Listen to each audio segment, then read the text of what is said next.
School, college, university, ये सब को बचाने के हर जर्रे में तू शान से जलवानुमा है। ये संस्थाएं, ये कुछ भी भगवान ने नहीं बनाया। आईएएस के ऑफिस में जाते हो, मंत्री के ऑफिस में जाते हो तो उसकी उपलब्धि दिखाई पड़ती है। ये सब नाटक है।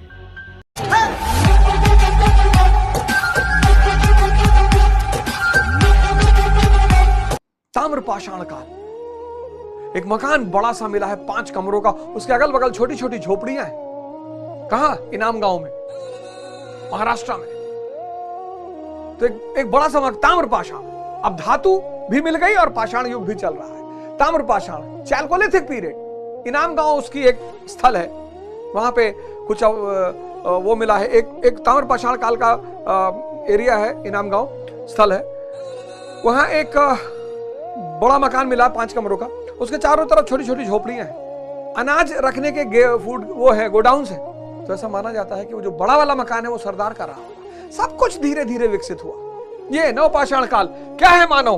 हंटर और गैदरर, शिकारी और संग्रहकर्ता। यहां हंटर और हर्डर, शिकारी और चरवाहा। नवपाषाण, प्रोड्यूसर, उत्पादन करने लगा। तो अब क्या हुआ कि ये सब मानव ने बनाया है व्यवस्था बनाए रखने के लिए। ये सब, ये तुम देख रहे हो ना, ये परिवार, ये समाज, ये राज्य, ये संस्था, ये सब मानव ने बनाया है। और जितने स्कूल है, कॉलेज है, ये सब स्कूल, कॉलेज, यूनिवर्सिटी, ये सब को बचाने के माध्यम है। यहां आपको अध्यात्म नहीं पढ़ाया जाएगा। अगली बार जब किसी धार्मिक स्थल पर जाना तो ये देखते हुए जाना कि किस लिए जा रहे हो। अगर इच्छा पूर्ति के लिए जा रहे हो तो धार्मिक हो ही नहीं। धर्म तो क्रांति है भगवान बनाने की, सूत्र है। और ऐसे ही एक सूत्र का ग्रंथ है गीता। साधक पहले चरण में क्या करता है? कई सारी चुनौतियां झेलता है। तो पहली चुनौती उसकी क्या है? पहली चुनौती है अदृश्य उपलब्धि। अब तो ये समझ ही गए होंगे, आईएएस के ऑफिस में जाते हो, मंत्री के ऑफिस में जाते हो तो उसकी उपलब्धि दिखाई पड़ती है। लेकिन गुरु महाराज, अदृश्य उपलब्धि, अध्यात्म के क्षेत्र की पहली विशेषता अदृश्य उपलब्धि। दूसरी चुनौती मैं और अपनों का जाल। तीसरी, दूसरे की मूर्खता। चौथी, अपना ज्ञान का भ्रम। चौथा, पांचवा, गुरु को उपदेश कि महाराज आप तो समझदार हैं, आप ऐसा ना करें। और छठा, लास्ट और सबसे खतरनाक, नुकसान, घाटा दिखाना, हानि दिखाना, विनाश दिखाना। ये समाज, ये परिवार, ये समाज, ये राज्य, ये संस्थाएं, ये कुछ भी भगवान ने नहीं बनाया है। इसमें से किसी का निर्माण भगवान ने नहीं किया है। इन सब का निर्माण मानव ने किया है। किसके लिए? व्यवस्था को बनाने के लिए।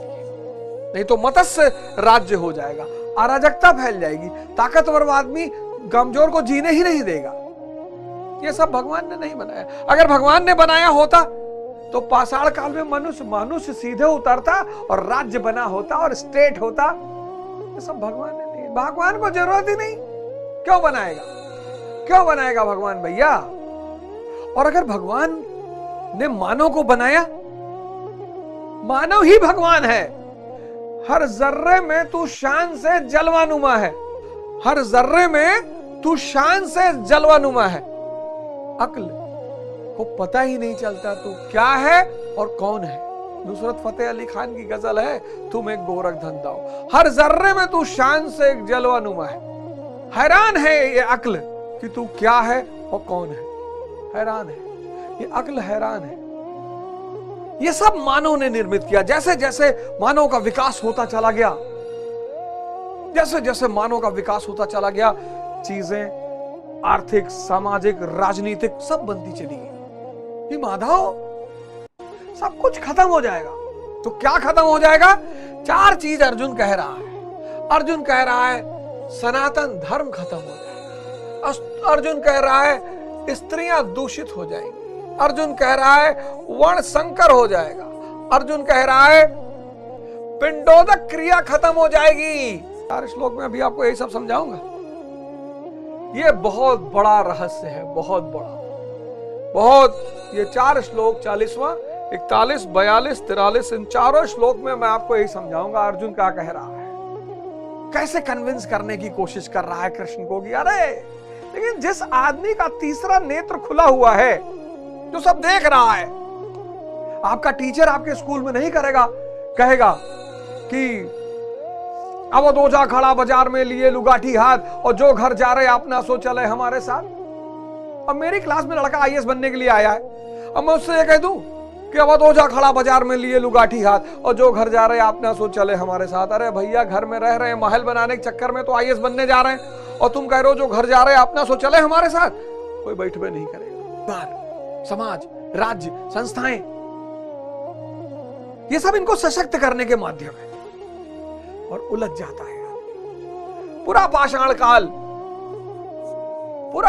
काल, पैलियोलिथिक एज। आदमी पहाड़ों में रहता था। मध्य पाषाण काल, आदमी ने रॉक शेल्टर्स बनाए, रॉक शेल्टर्स, भीमबेटक जाओगे। नव पाषाण काल, आदमी ने झोपड़ियां बनाई, और आज आदमी कहां पहुंच गया? आर्टिफिशियल इंटेलिजेंस पे। ये पहाड़ों में भटकने वाला, इसलिए इतिहास पढ़ना बहुत जरूरी है। पहाड़ों में भटकने वाला, शिकार और संग्रह करने वाला, पत्थर के हथियारों का इस्तेमाल करने वाला, कच्चा भोजन करने वाला, आज आर्टिफिशियल इंटेलिजेंस। मन का सबसे बड़ा भोजन है उलझन। देखो आप में से कितने लोगों को उलझा रखा है। हमारी जाति खतरे में है, तुम खतरे में हो। हमारा धर्म खतरे में है, तुम खतरे में हो। कोई खतरे में नहीं।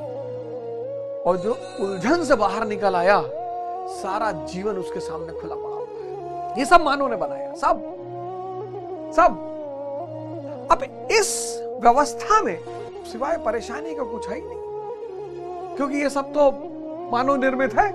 खेल तमाशा है, नाटक है, सिनेमा है, अदाकारी है। भाई, भारत में मानव जीवन की शुरुआत 5 लाख साल पहले, 5 लाख BC के पहले मानी जाती है। 5 लाख BC, पैलियोलिथिक एज। उससे पहले कौन कहां था? बिरजू, गणेश, अवधोजा, सलमान, सुलेमान, ये सब नाटक है। लेकिन व्यवस्था के लिए है, इसमें प्रहार मत करिएगा। जब आप समझने लगिए तो चीजों का सम्मान करिए। सब व्यवस्था रखने के लिए। कुछ लोग जानने, थोड़ा सा पढ़ लेते, कहते हैं अरे शादी विवाह, परिवार क्या होता है? सर, बहुत बड़ी संस्था है परिवार। ये राज्य की जिम्मेदारी है इन सबको बचाए रखने के लिए। परिवार पर, समाज पर हमला करोगे, राज्य सामने आके खड़ा हो जाएगा और कोई ना कोई चार्ज लगा देगा आपके ऊपर। तो ये सब व्यवस्था है। इसलिए अध्यात्म की तरफ आमतौर पर वो लोग आए जिनको किसी ना किसी घटना से वैराग्य पैदा हुआ।